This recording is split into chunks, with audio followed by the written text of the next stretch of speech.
All right, I spoke to both fighters in the dressing room. I'm cautioning them again. Obey my commands at all times. Shake hands, good luck.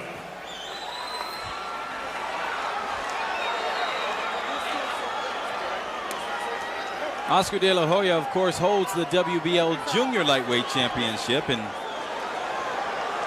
he defended that title one time, and he's hoping he can gain the Lightweight Championship, which is at 135, the weight limit.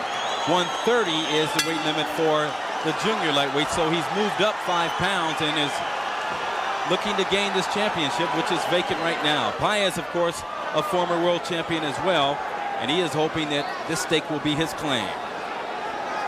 The referee, the third man in the ring, Richard Steele, in his 99th world championship bout, and he is most remembered not for his good work, but for some controversy in the Chavez-Taylor fight. That's Julio Cesar Chavez, when he knocked out Meldrick Taylor in the final 2 seconds here in Las Vegas to regain his championship and stay unbeaten at that time.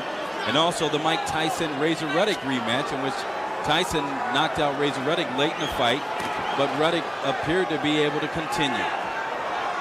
As you can tell, both fighters are right-handed, and Paez it's not easy to mistake these two, because Paez is in the sequence red, trimmed in his native colors of Mexico and green and white. De La Hoya in the blue with Oscar on the front, white trim down the side. De La Hoya's best punch is a straight right hand. Paez an accumulation of punches, but his left hook is a sleeper punch. Paez fought his first 31 bouts in Mexico, and in fact 13 of those first 31 was held in his hometown of Mexicali, including both of his bouts with Calvin Grove. Calvin Grove was the man he defeated to gain the IBF featherweight title back on August 4th of 1988. It was a 15-round decision in which Paez knocked down Grove 3 times in the final round to get the championship. Very clever and savvy boxer is Paez, even though in age he's 28. It's not considered a young 28. He's had a numerous amount of fights, as you saw by his record posted. Overall, 53-6-4 with 35 knockouts for Paez. Some bad words exchanged at the press conference between these two fighters a couple of days ago. De La Hoya, what he was told he was by the trainer, Alex Shearer, Paez's trainer, he said De La Hoya has never been taken into the deep water where he can see if he'll sink or swim when it gets tough. And Paez and company expect to make that happen here tonight.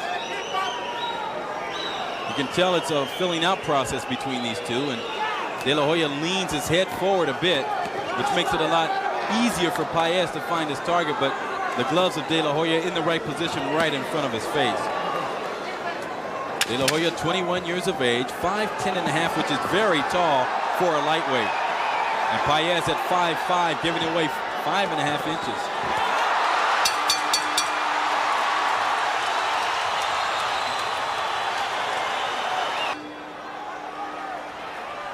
Round number 2 underway, and you know, Oscar De La Hoya now fighting for his family. He lost his mom, Cecilia De La Hoya. She passed away in October of 1990 due to breast cancer. 2 years later, De La Hoya, of course, he won the gold medal in 1992 at the Olympics in Barcelona.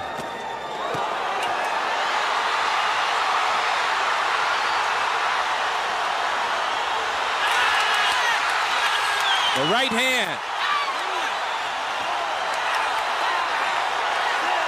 It may be over, and is. He'll never make it.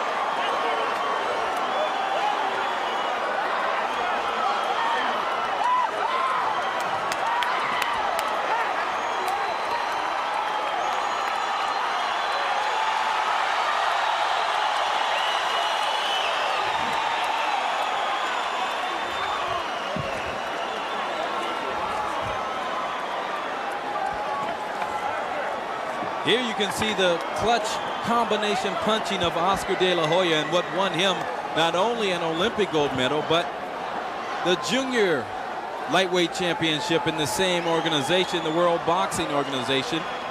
And why 5 pounds heavier? He's indeed more than just a comer. He's a true champion. Listen to him roar.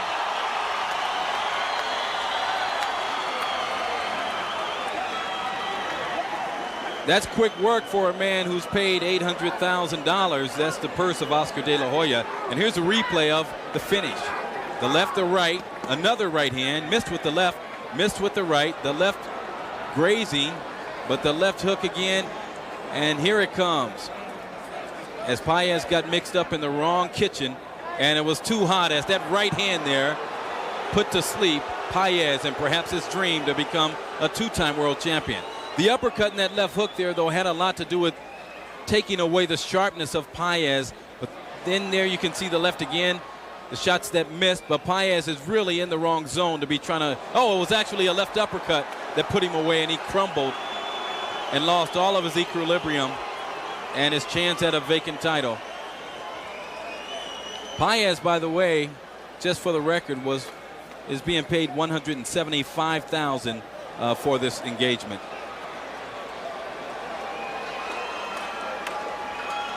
And Paez has only been knocked out once in all of his 63 professional bouts.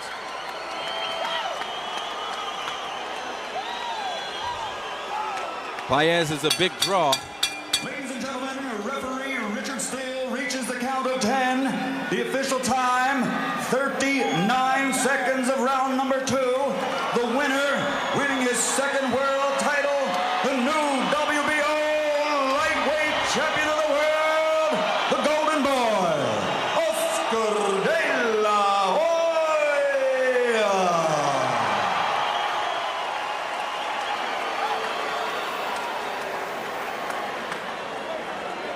Coming into this bout, Paez was considered to be second only to Julio Cesar Chavez as Mexico's most loved boxer. Well, perhaps he's now in the 3rd slot because De La Hoya just took away the number 2 position.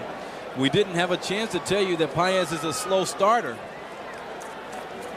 He was a bit too slow in this one here. Paez losing and dropping to 53-7-4 with 35 knockouts. And you just saw the numbers of the new WBO lightweight champion. 14 wins, 13 sleepers for Oscar De La Hoya, the Golden Boy. One other note, De La Hoya in his last 2 bouts prior to this one, 2 of his last 3, was knocked down. Here's the interview.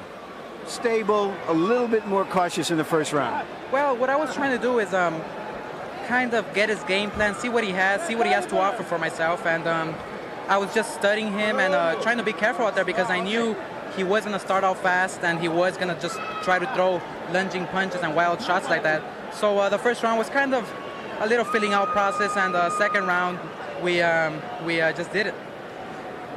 Was that on account of the 2 knockdowns in those 3 fights that you felt you had been perhaps a little too reckless early in fights, trying to do too much too quick? Exactly. 1st round, my last fight with Valenzuela also, we were coming out too strong in the 1st round, kind of being overconfident.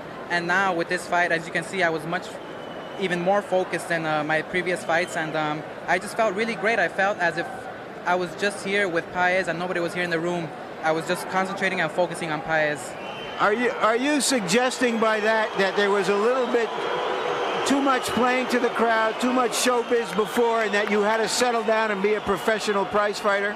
Well, as you know, as people know that they call me the Golden Boy, I have the Golden Boy image, and I kind of had to put a stop to that for a while because I had to focus on my opponent. I had to concentrate on boxing, and I had to just really show the people that I can focus and I can really do a good job with excellent opponents like Paez. All right, we're going to try to run off the reel of that round and show your knockout, and we'd like you, when it comes up, to describe what happened, what you saw, what you did. Well, I knew right here Paez was going to just throw lunging punches, and I did catch him with good left hooks, good right hands, and right here I hit him with a good left hook on top of the head right there that really did a lot of damage.